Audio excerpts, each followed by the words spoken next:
Ibu pakai clip-on hidup nggak? Clip-onnya ibu hidup nggak? Angkat aja sih, angkat. Angkat. Bunyi. Ada, itu kan ada, angkat aja. Ayo. Masa Inung dong. Saya nggak berani. Dicek. Bagaimana Pak Prof di sore ini dalam suasana Ramadan di jalanan tadi dari Jakarta? Alhamdulillah baik, lancar. Ya udah terasa sih nuansa mudiknya udah terasa, tapi secara umum lancar. Apalagi saya kan sedang antusias nih, pengen makan pal gentong Cirebon. Siap-siap nanti Prof. Iya. Itu nanti siap-siap ada beberapa memang kuliner yang ada di Cirebon itu adalah salah satunya Pal gentong. Ya, nanti kita bicara tentang Pak Rektor. Sehat Pak Rektor. Ada. Oh, iya. Cuman kalau di BM malah ini. Sejarah. Ini adalah Pak Rektor, Bapak Prof, Doktor, Rektor baru ini. Ya, selamat Prof menjadi rektor di tahun 2023 sampai 2027. 2002. Iya. Mudah-mudahan Mudah-mudahan ke depan rektor lagi maksudnya. bukan.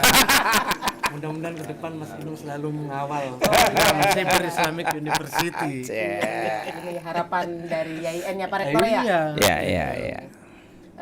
Prof Inung. Mhm. Di bulan Ramadan ini kan kalau saya pernah membaca bahwa Ramadan itu ada istilah dari kata Ramadan fil madinya yang mempunyai arti panas. Nah, apakah yang dirasakan oleh Prof Inung ini terkait dengan bahasa tadi tentang Ramadan itu, apakah memang Ramadan itu panas ataukah sebaliknya gitu? Ramadan tahun ini rada dingin ya karena masih ini. Banyak turun hujan. Ini Ramadan dingin nih. Ramadan Karena lebih banyak turun hujan. Kalau nggak hujan juga mendung ya.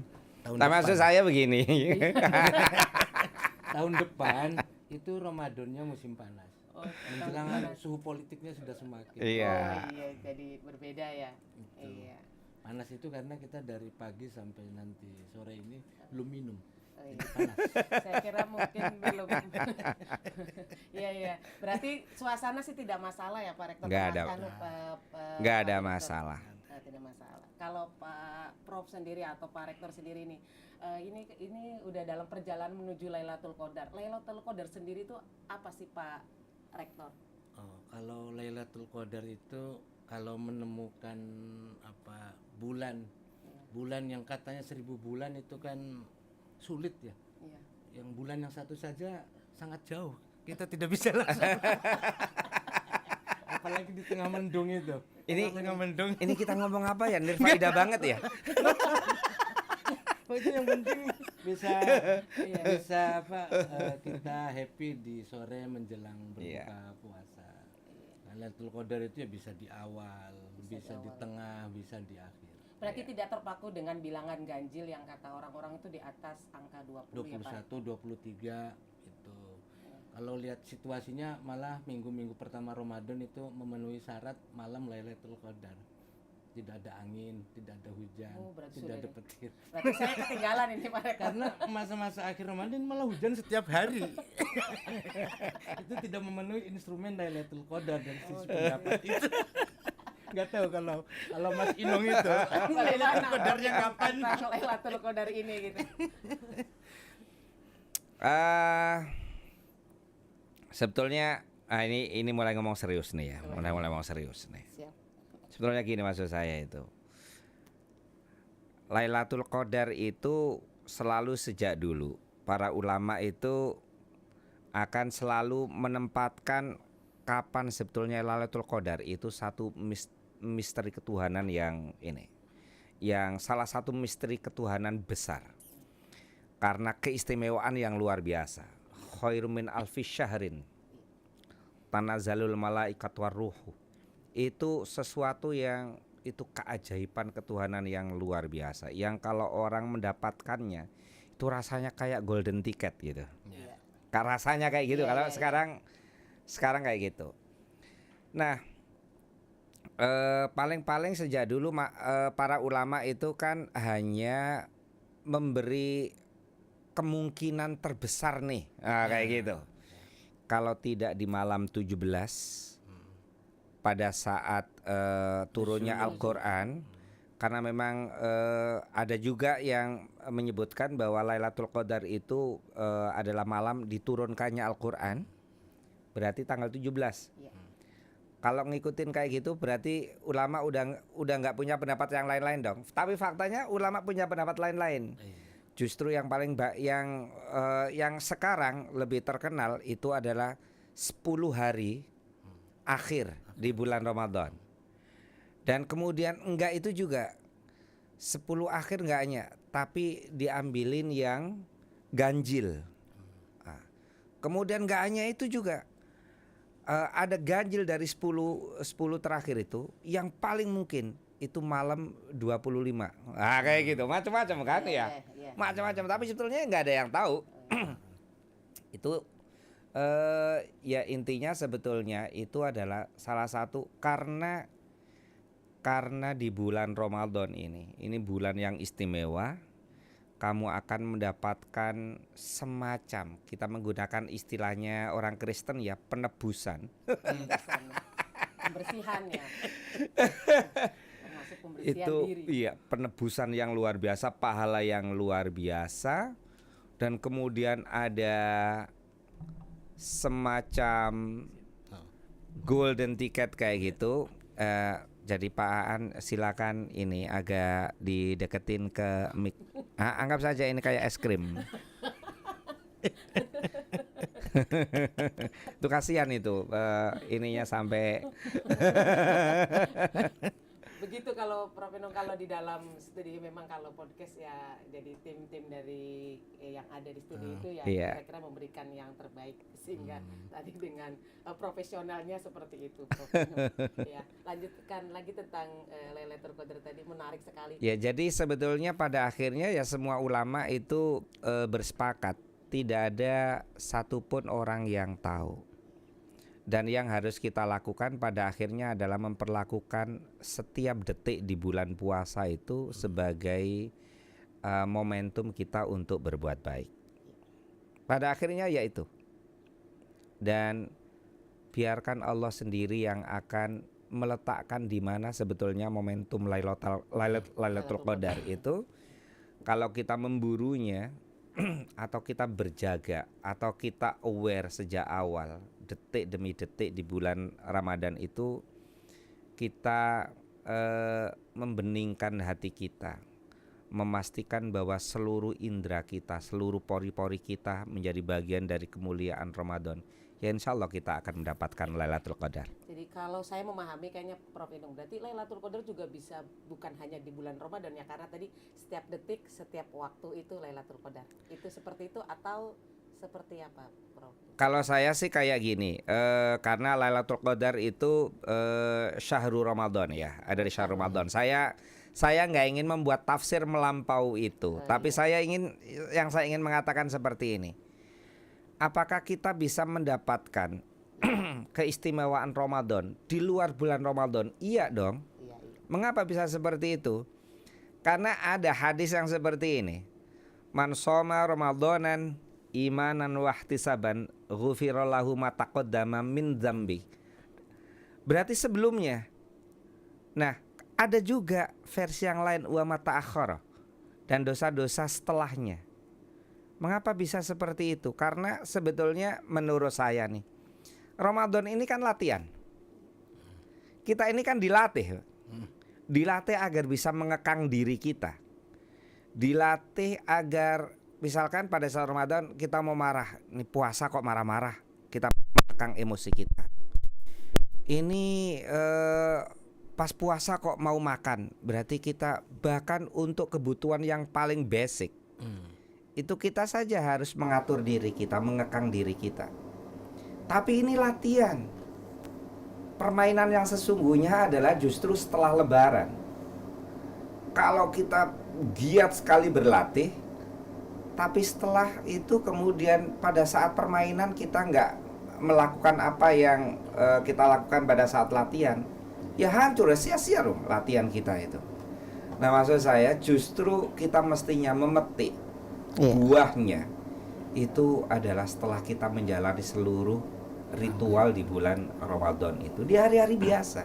Jadi kita pun bisa mendapatkan keistimewaan Ramadan itu di luar Ramadan. Menurut saya sih seperti itu ya. Iya, karena kalau teks Syahrul Ramadan allazi unzila fihil Quran itu sudah mentaksis, mengkhususkan kalau Quran itu diturunkannya ya pada bulan Ya, ayat awal ya. ya, ayat awal. berarti itu sebagai passwordnya ya, Passwordnya. begitu Pak Rektor ya. Di surat Lailatul Qadar itu ya itu di bulan Ramadan, 17 Ramadan. Nah, adapun itu kan perumpamaan. Quran itu banyak menggunakan tamsil, perumpamaan. Perumpamaan di mana umpamanya Al-Quran itu diturunkan pada malam Lailatul Qadar, malam yang diilustrasikan oleh Allah itu 1000 bulan. Iya. Yang 1 bulan itu begitu indahnya itu kalau tanggal 14-15 di bulan Jawa itu ya. Peneruannya Bulan purnama, bulan Iya, purnama ya. Iya. apalagi 1000 bulan itu. Iya. Itu makna lain bahwa itulah nama-nama Al-Quran yang sedemikian banyak itu. Iya. Membenturkan itu sebagai obat, sebagai Tapi bulan di situ itu jelas-jelas syahrun, bukan Syahrun. komar loh ya. Bukan komar. Bukan komar. Jadi beda. Kalau komar itu ya yang Wujud, benda. bulan itu. Iya, Bulan. benda. Iya. Iya, benda. Yaitu tamsil itu dimaknai betapa Al-Quran yang diturunkan itu menerangi untuk ya alam semesta ini. Iya. Sebagaimana terangnya 1000 bulan.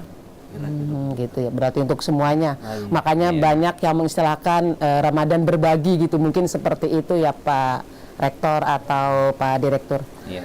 Ya. Tapi sekali lagi saya tuh selalu pengen itu kayak gini kok, Mbak.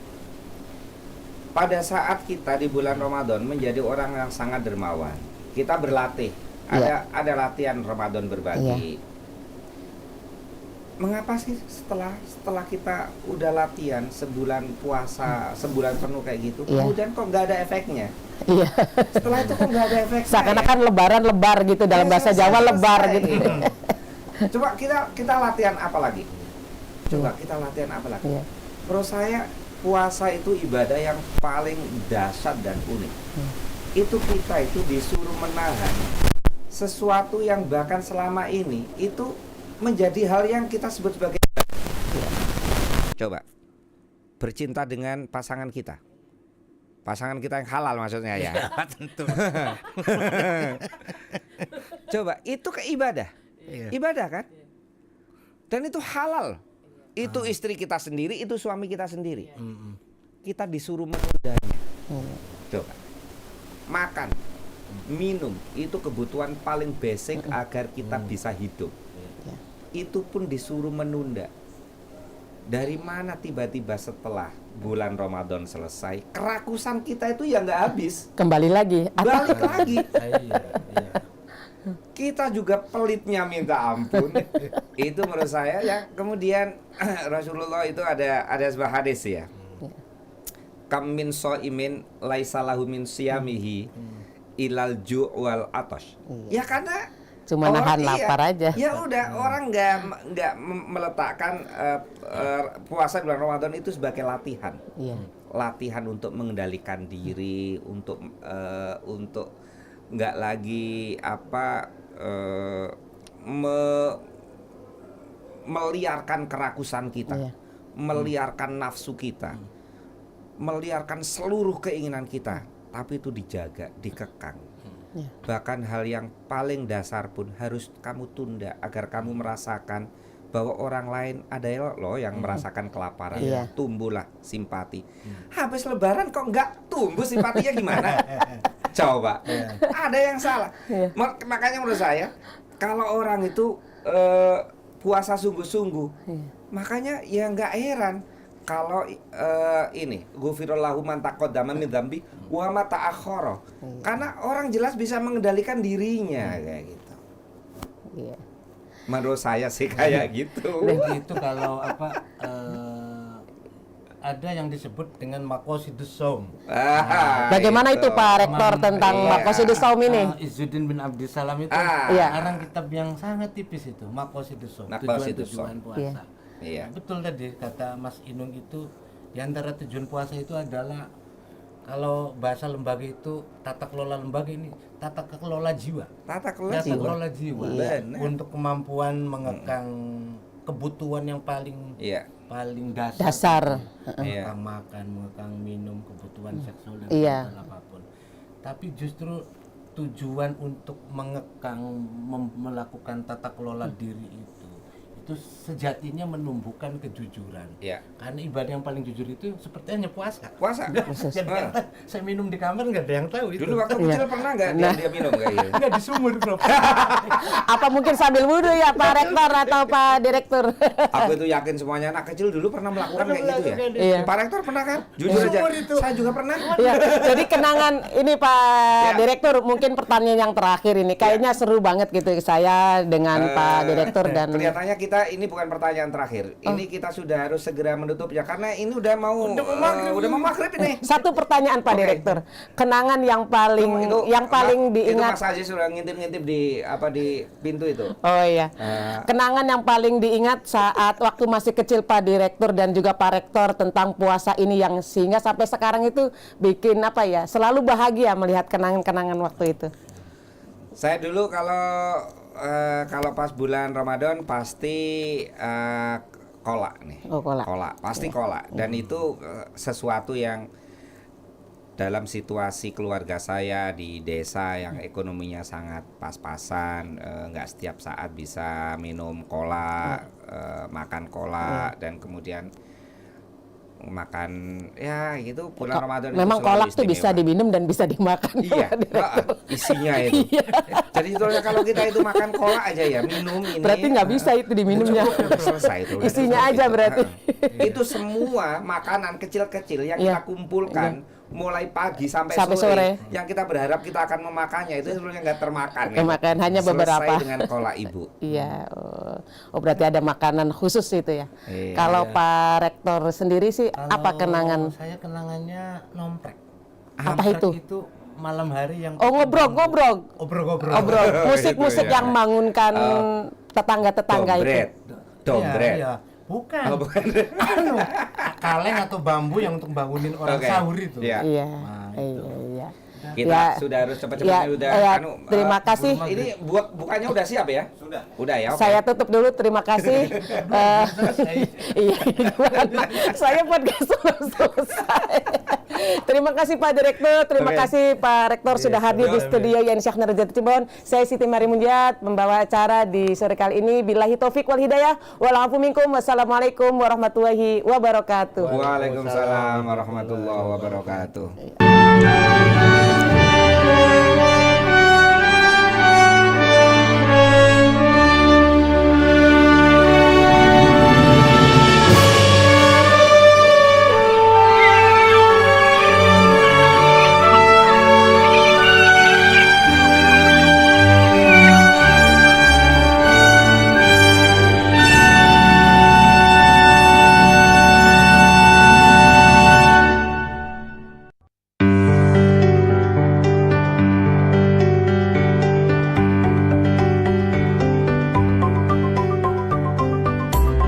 Cirebon, kota di pantai utara Jawa Barat, kini berkembang menjadi kota wisata budaya dan pendidikan.